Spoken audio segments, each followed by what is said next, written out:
And welcome to the Southeast Utility Policy Highlights for April through June of 2022, and we will begin shortly.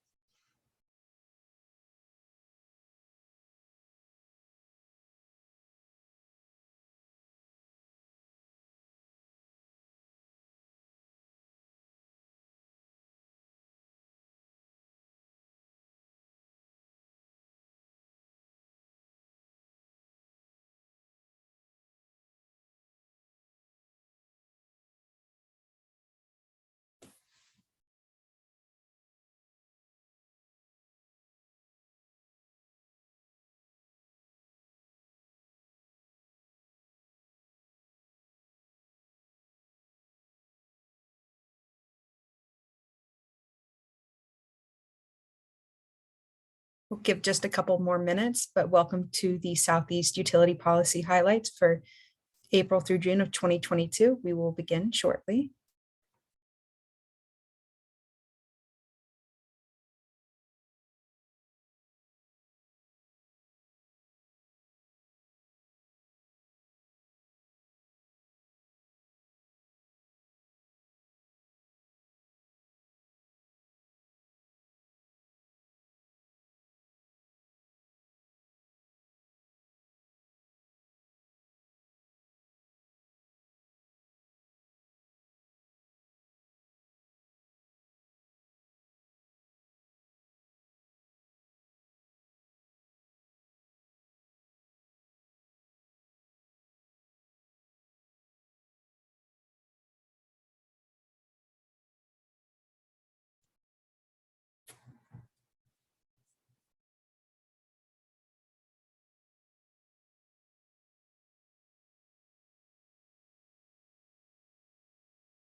All right, I see more of y'all piling on now. We're going to give it just a minute longer before we get started, but welcome to those of y'all that have joined to the Southeast Utility Policy Highlights.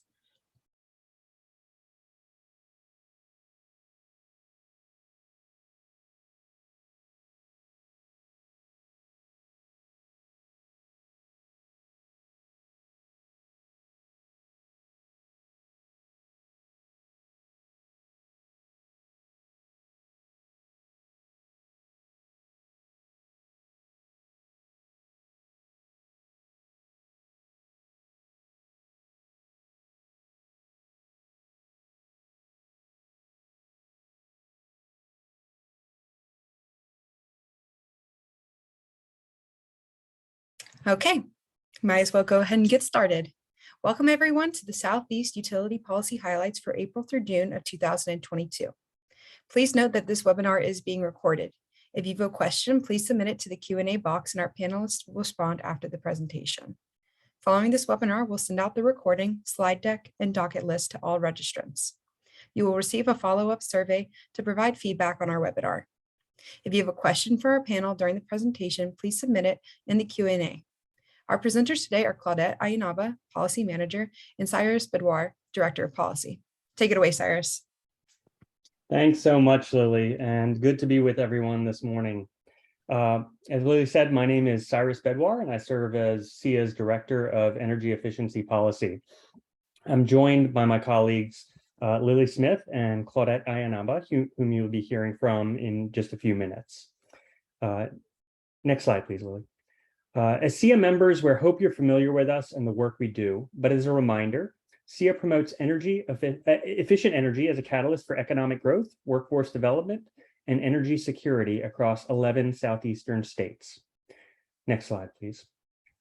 We provide research, consultation, and education, stakeholder facilitation, program management, and financial services to a diverse set of stakeholders in the energy sector.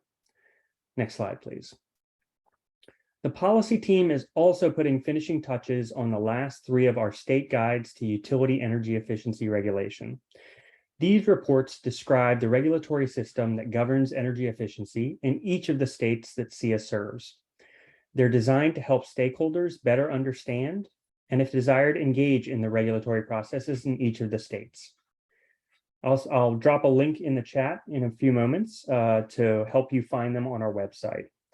And I'd particularly like to take a moment and recognize Lily Smith, who's done yeoman's work on getting these last 3 guides complete. We're very excited to be able to share those with you over the next few weeks.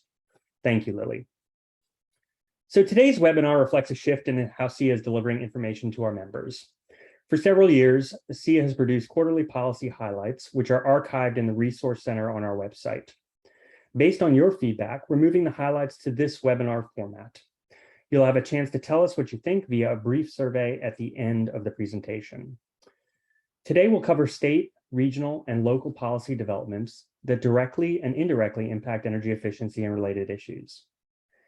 I'm now really pleased to introduce Claudette Ayanaba, SEEA's policy manager, who has worked with several of our stakeholders to put this presentation together. Claudette is SEEA's resident educator. As a member of the policy team, she works on finding ways to provide research, technical assistance, and engagement to help stakeholders make informed energy-related decisions and advance energy efficiency in the region. She previously worked as a rule and state plan writer with the State of Georgia Environmental Protection Division, Air Protection Branch, and holds degrees in environmental engineering, physics, mechanical engineering, as well as a master's degree in environmental and planning and management. I'm really pleased to turn it over to Claudette to run through our presentation today. Wow, thank you so much, Cyrus, for that introduction. Welcome, everyone. Thank you for joining us today. Just an overview of what we'll be talking about today. First, I will start off with cycles, and these will be recurring dockets, recurring filings, and elections. And then I will transition into trends, and these are highlights or common regional themes. And then anomalies, which is a climate science term, but they're real in this context. They are one-time, new, or uncommon policies, and I'm not assigning any negative or positive connotation to them. And then I'll wrap up with the Southeast regional updates. We here at SEEA try our best to know everything that's going on and stay up to date with everything that's going on, but of course that is not possible. So please let us know if there is anything that we missed, and we really welcome that collaboration, and we will address those things. Okay, so let's get started. Next slide, please. In the last month, Georgia Power wrapped up the integrated resource planning period and now is entering into a rate case period. During the integrated resource planning process, there were several wins for energy efficiency, which include the expansion of the Home Energy Improvement Program, or HEAP, and that will include the manufactured housing program. And then the thermostat demand response program will continue on, even though it did not pass the total resource cost test. The first time, for the first time, a waiver needed to be granted. Some other things to note during the integrated resource plan was the retirement of one residential program, retirement of one commercial program, and one new demand side program. There's also been an approved increase in demand side management program energy savings targets to 15%, and also a budget program increase. There's at the bottom of the slide, you'll see that an additional 500 megawatts of storage was proposed, and 2,300 megawatts of new renewables were approved. Next slide, please. Several items that were proposed but will be deliberated on or talked about at a later date is the Plant Bowen that will be continue to remain open and operating, but will be decided upon again in the next IRP. And then a win for energy efficiency. It will be modeled side by side with other resources in the next IRP. And the net metering time of use subjects will be decided upon in the rate case, which is occurring currently. Next slide, please. In South Carolina, they just submitted and approved the 2023, they submitted their 2023 integrated research plan, that is Dominion Energy in South Carolina.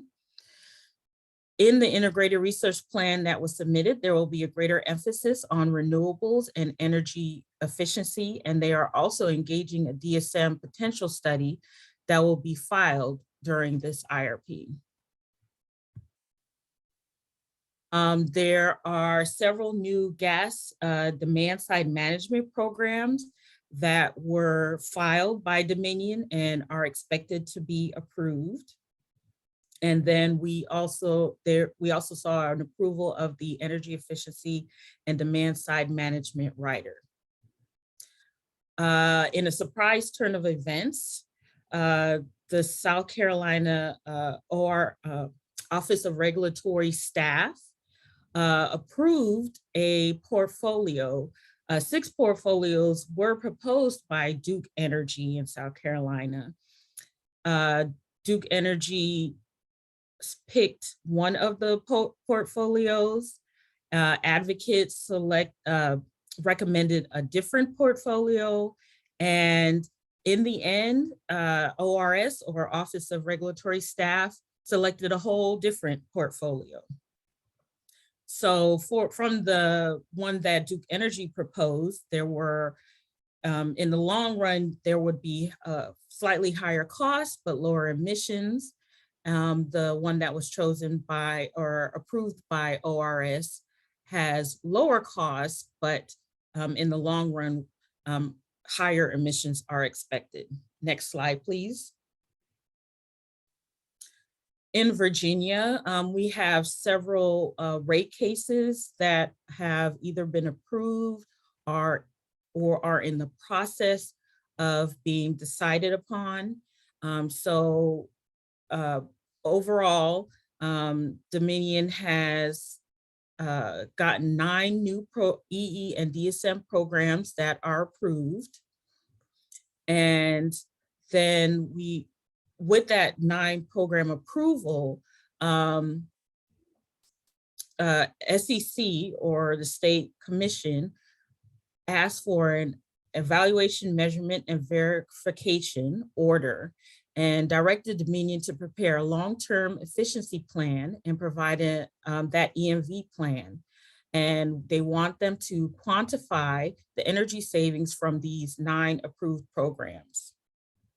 Dominion filed its EMV plan on June 15th. And then we have 2 rate cases that are in deliberation right now. We have the full fuel rider and then an energy efficiency rider.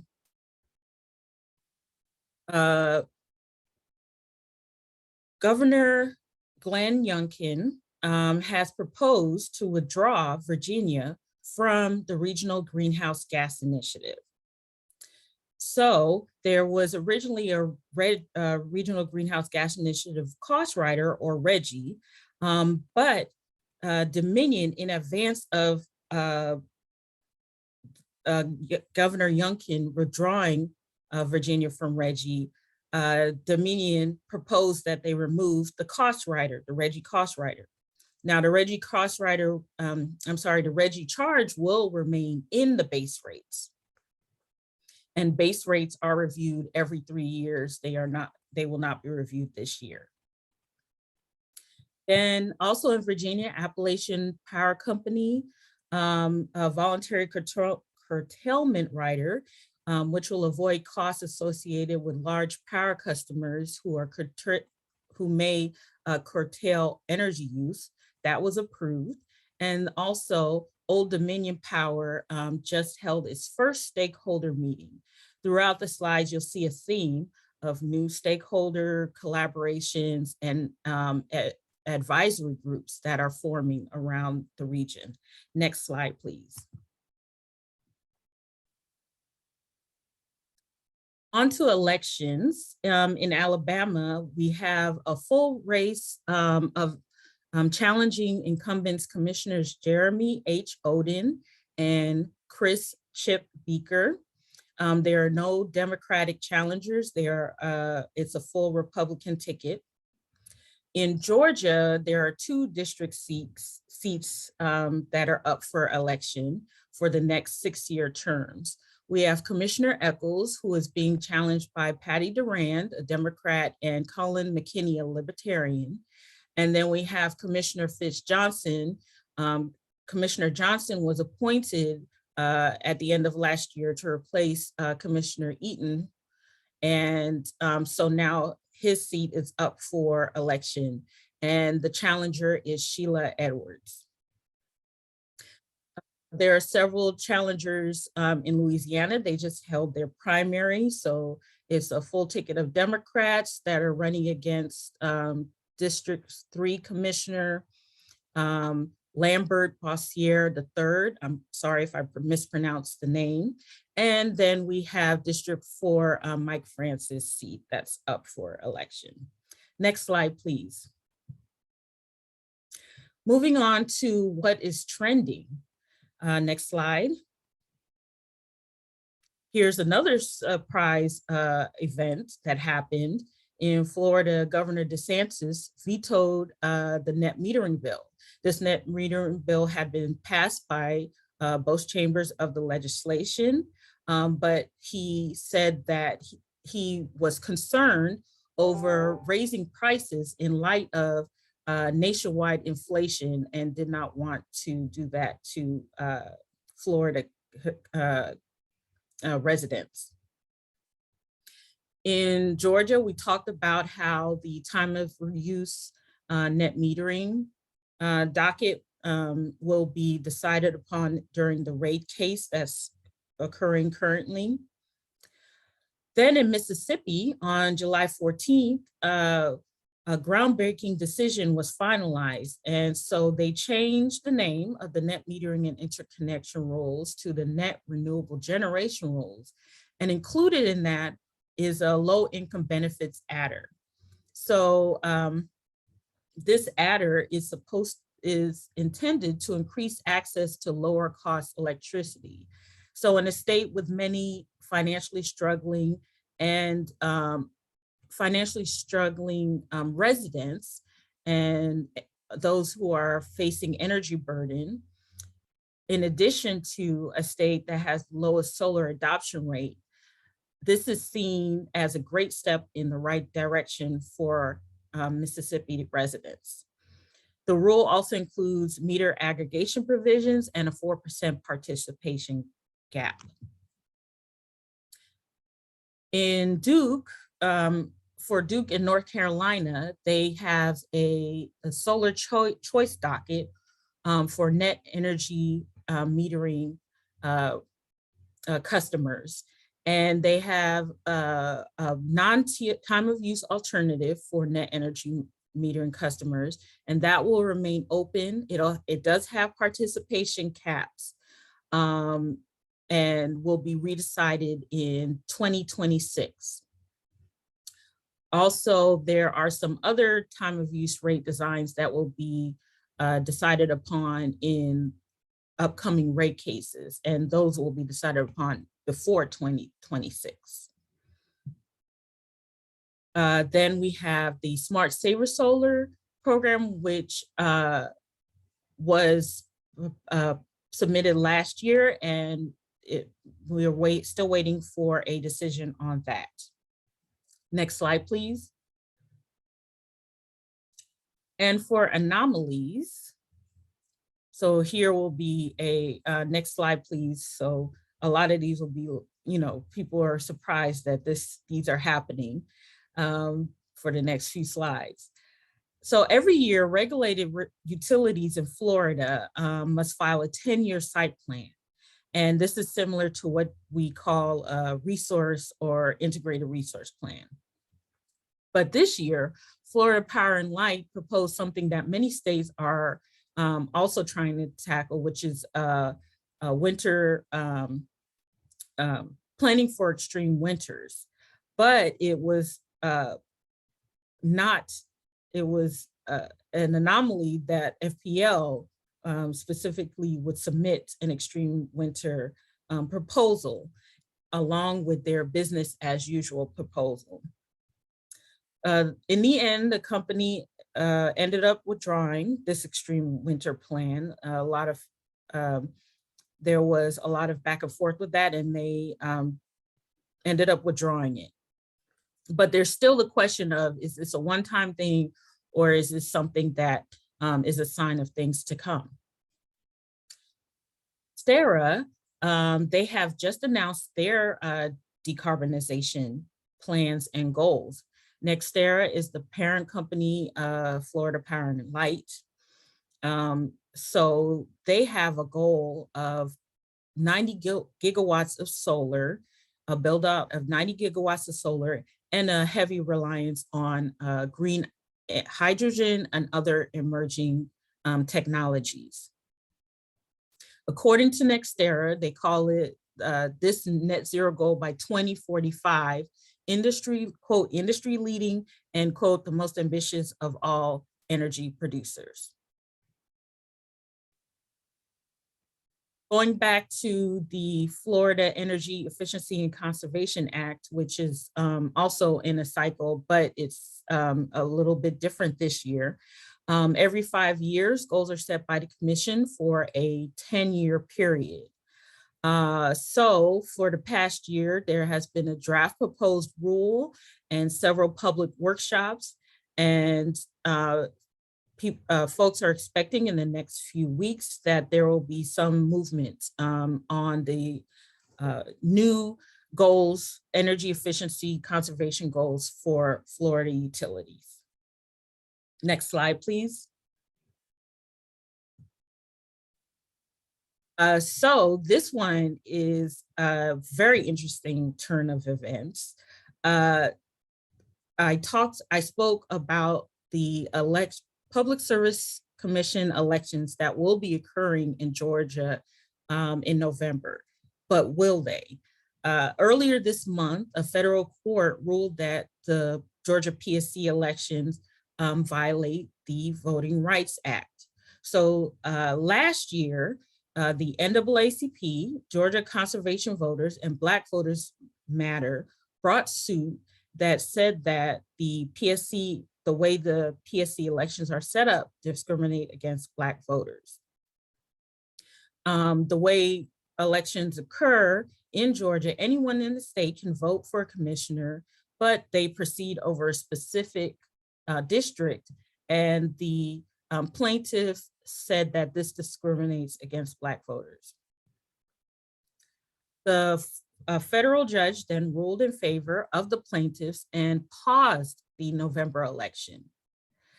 Then just this week, Attorney General Chris Carr appealed, and a judge appealed that decision, and the appeals judge ruled in favor of proceeding with the elections. So now the elections for the PSC elections for November are back on. The judge stated that having Johnson and Eccles remain on the commission past the end of their terms is an improper fundamental alteration of the state's election system. Next slide, please. In Louisiana, they have what is called the quick start rules. And just a brief history, this began in 2013 and has been it started with the quick start phase 1, which is supposed to each year go to phase 2, phase 3, etc. But we are still in the quick start phase 1 mode, and it has been renewed on an annual basis since 2013. In 2021, phase 2 was considered, and the commission requested comments on the expansion of scope, including feasibility of a third-party administrator. The order approving the next phases of the program are found in the following docket.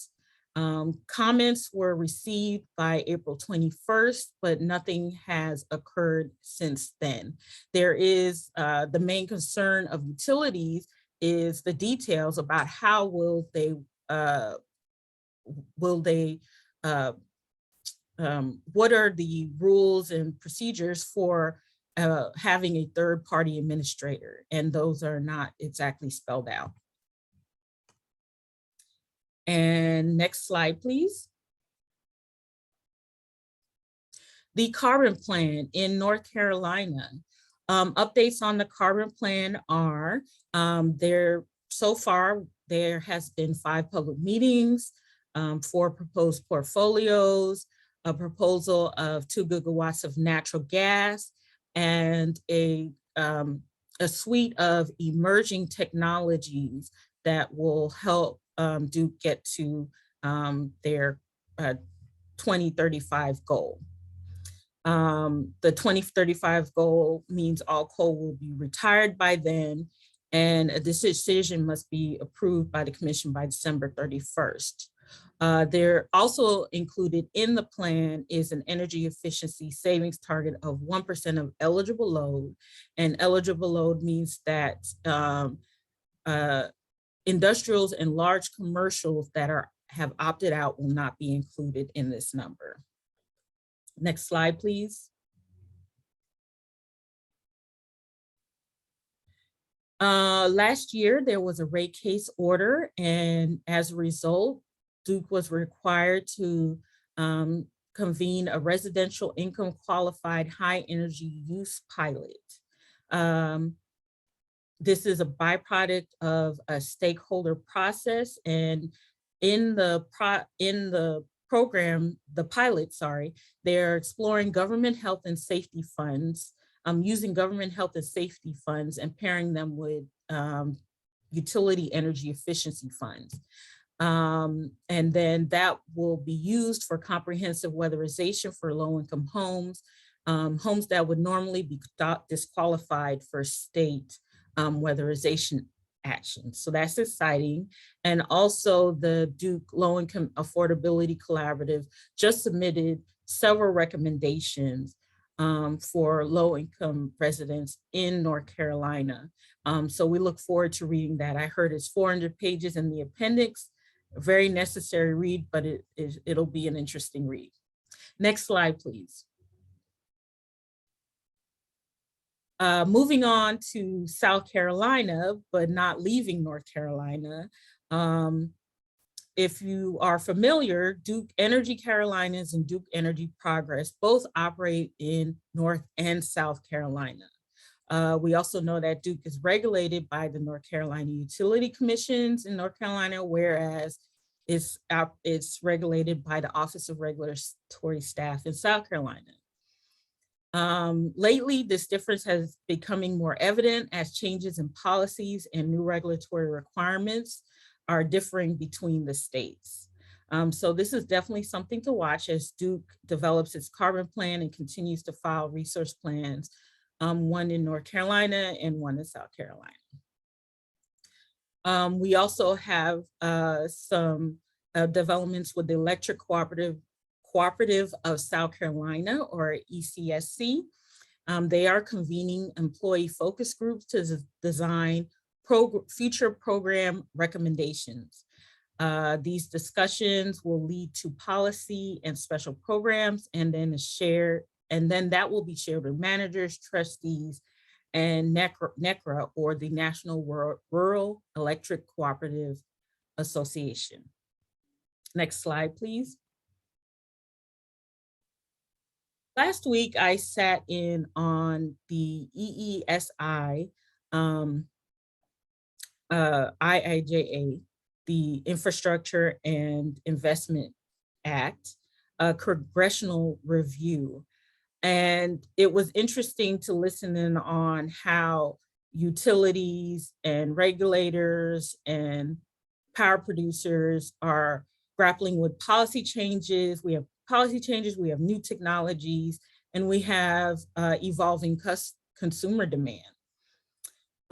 So I just put together what are some of the top regional discussions that are occurring. One of them is energy storage. This shows up in a lot of utility resource planning and is continuing to grow in capacity.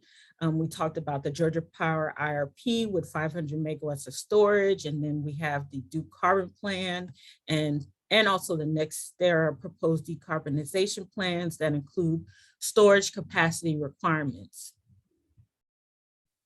On the green hydrogen front, Georgia, Kentucky, North Carolina, and other states all are looking at and examining utilizing hydrogen to produce electricity. For example, in Kentucky, the Office of Energy Policy, they just formed a hydrogen working group, and that is to take advantage of the US DOE's $8 billion program to build out countrywide network of regional hydrogen hubs. That will be interesting to watch as Kentucky is connected by way of the Appalachian Hydrogen Hub, the Midwest Hub, and the Southeast Hub. And we are also watching, as everyone is, natural gas prices. These are affecting rate increases as a result of increased fuel costs. EIA has said that energy rates have gone up 6% from last year. And a major part of that is due to natural gas prices. Around the region, North Carolina, Kentucky, Virginia, South Carolina are either have very active stakeholder groups or are forming new groups through legislation and rate orders. All of them are in a collaboration type or advisory nature. And the benefits of stakeholder groups help improve understanding and improve trust, and the engaging with different stakeholders. It's a way that many states are choosing to approach new technologies and changing policy goals. I like to say it's kind of like crowdsourcing expertise. And that wraps up my summary of what's going on in our region. And again, I'd like to reiterate, if there's anything, we try to catch everything, but if there's anything that we missed, please feel free to reach out to any of us and let us know so we can increase the collaboration amongst us. And now I will turn it back to Cyrus. Thanks so much, Claudette. I really appreciate the overview of the region. Clearly, there's a ton going on. But of course, a policy highlights presentation would not be complete without mention of all the activity coming out of Washington, D.C. This past Tuesday, President Biden signed the Inflation Reduction Act. That's on top of the Infrastructure Investment and Jobs Act passed last year. And let's not forget how the Justice 40 initiative is injecting all of this federal investment with a greater application of equity. Next slide, please. We'll be covering all of these topics and much more at the Southeast Energy Summit, October 2nd to the 5th here in Atlanta, with sessions on federal funding, Justice 40, as well as the topic areas SEEA addresses day to day. Our return to an in-person event is something you won't want to miss. You can get all the details and register at southeastenergysummit.com, and we'll drop a link into the chat in a moment. We're now going to proceed into Q&A. So as Lily and Claudette both mentioned, excuse me, please feel free to drop your questions into the Q&A section, and we'll answer those as they come in. You also have the opportunity to let us know, as Claudette mentioned, if there's an area we've overlooked, a topic, an issue, or a state that has activity you think we should be covering. And we'll make note of that and make sure to follow up in our next highlights on that. So happy to open it up to questions at this point.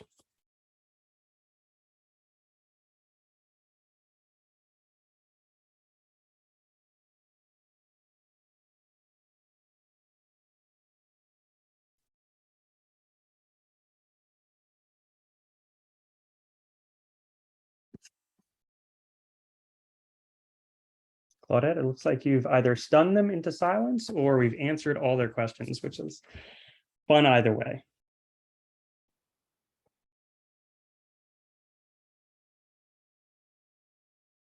Oh, there we go.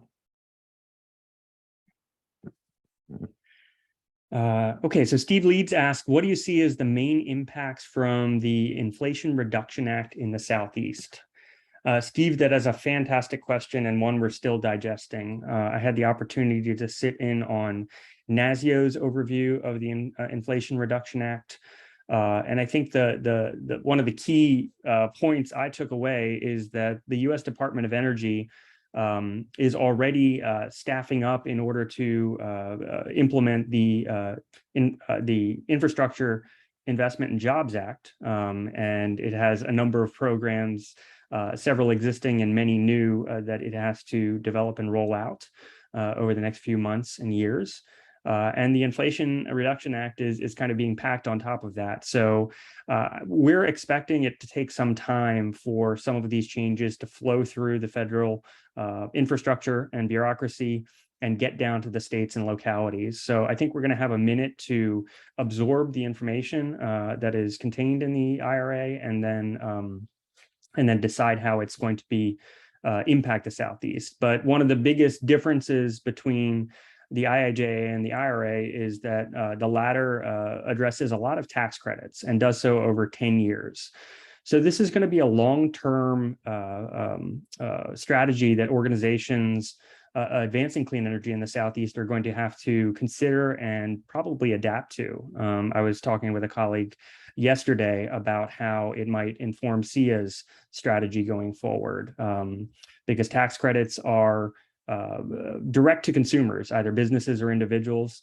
Nonprofits are also eligible for direct pay if they don't have tax burdens to take advantage of the tax credits with. So there are a lot of institutions and individuals that will need to be educated and supported to apply for these tax credits to really have them have impact on the region. And just like SEEA has been doing with the IIJA, I think one of our roles is to work with our network of stakeholders to try to educate them and get them involved so that we can bring the benefit of those clean energy tax credits to the region. So more to come, much more to come on both the IIJA and the IRA, but great question, Steve.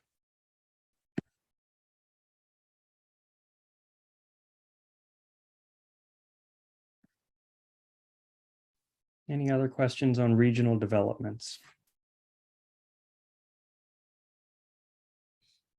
While we're waiting, if anyone was curious about the carbon plan and I talked about what happened with the carbon plan in North Carolina, but what is to come.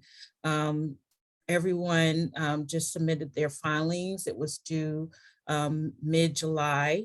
And all of the filings are in and being reviewed. And the next step will be having hearing and testimony filings that will be coming up for the next few months. So that is definitely something to watch. It'll be recorded and you can watch it online.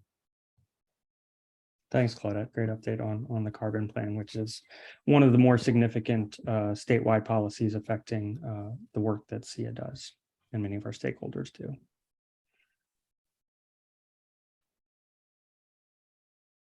Well, folks, we appreciate you joining us for this policy highlights.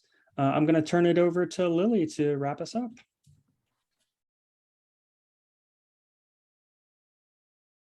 All right, thank you for joining us today. As mentioned at the beginning, a recording of today's presentation and the slide deck will be emailed to all registrants. Please also give us your feedback about today's presentation in a follow-up survey and let us know how we did. You can either scan that through this QR code or Cyrus will be providing a link in the chat in a moment. Have a wonderful day and don't forget to register for the 2022 Southeast Energy Summit.